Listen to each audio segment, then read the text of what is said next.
28 मराठीमध्ये आपले स्वागत आहे। आजच्या मोठ्या बातम्यांबद्दल बोलूया। कडेगावमध्ये मोहरमनिमित्त हिंदू मुस्लिम ऐक्याचे दर्शन, ताबुतांच्या गगनचुंबी भेटीचा अभूतपूर्व सोहळा संपन्न। कडेगाव तालुक्याचे मुख्य ठाणे असलेल्या कडेगाव शहरात मोहरमनिमित्त ऐतिहासिक आणि पारंपरिक ताबुतांच्या गगनचुंबी भेटीचा सोहळा अत्यंत उत्साहात, भक्तिमय वातावरणात आणि पारंपरिक पद्धतीने पार पडला। कडेगावच्या मोहरमची राज्यात एक वेगळी ओळख असून याही वर्षी हिंदू मुस्लिम बांधवांनी एकत्र येत धार्मिक सलोखा आणि सामाजिक ऐक्याची मोठी परंपरा राखली। हा नेत्रदीपक सोहळा पाहण्यासाठी कडेगाव आणि परिसरातील हजारो भाविकांनी अलोट गर्दी केली होती। आकाशाला गवसणी घालणारे ताबूत आणि या अली या हुसेनचा गजर, मोहरमच्या मुख्य दिवशी कडेगाव शहरातील मानाचे आणि विविध गल्लीतील भव्य उंच ताबूत, डोंगे सजवून मुख्य चौकात आणण्यात आले। सुमारे 60 ते 70 फूट किंवा त्याहूनही अधिक उंचीचे हे नयनरम्य ताबूत कडेगावच्या मोहरमचे मुख्य आकर्षण मानले जातात।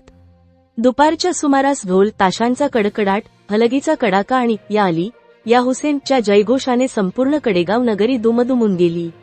जेव्हा हे गगनचुंबी ताबूत एकमेकांसमोर आणले गेले आणि त्यांच्या शिखरांनी एकमेकांना स्पर्श केला, म्हणजेच जेव्हा ताबूतांची भेट झाली, तो क्षण अत्यंत थरारक आणि डोळ्यांचे पारणे फेडणारा होता।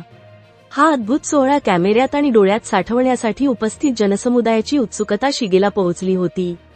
हिंदू मुस्लिम ऐक्याची जाज्वल्य परंपरा। कडेगावच्या मोहरमचे सर्वात मोठे वैशिष्ट्य म्हणजे येथील हिंदू मुस्लिम ऐक्य। पिढ्यानपिढ्या चालत आलेल्या या परंपरेत हिंदू बांधव तितक्याच श्रद्धेने आणि उत्साहाने ताबुतांचे मानकरी म्हणून आणि सेवेकरी म्हणून सहभागी होतात। याही वर्षी दोन्ही समाजाच्या नागरिकांनी खांद्याला खांदा लावून हा सण शांततेत आणि गुण्यागोविंदाने साजरा केला।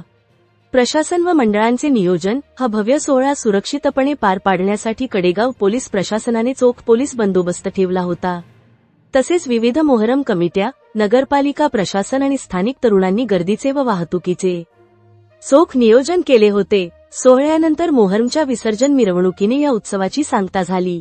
एकंदरीत कडेगावच्या या गगनचुंबी भेटीने केवळ आकाशालाच गवसणी घातली नाही, तर मानवी मनांना आणि संस्कृतीला एकत्र आणत सामाजिक सलोख्याची एक नवी उंची गाठली आहे, अशा भावना उपस्थित नागरिकांनी व्यक्त केल्या। सांगली जिल्हा संवाददाता अंकुश तानाजी सुर्वेची रिपोर्ट।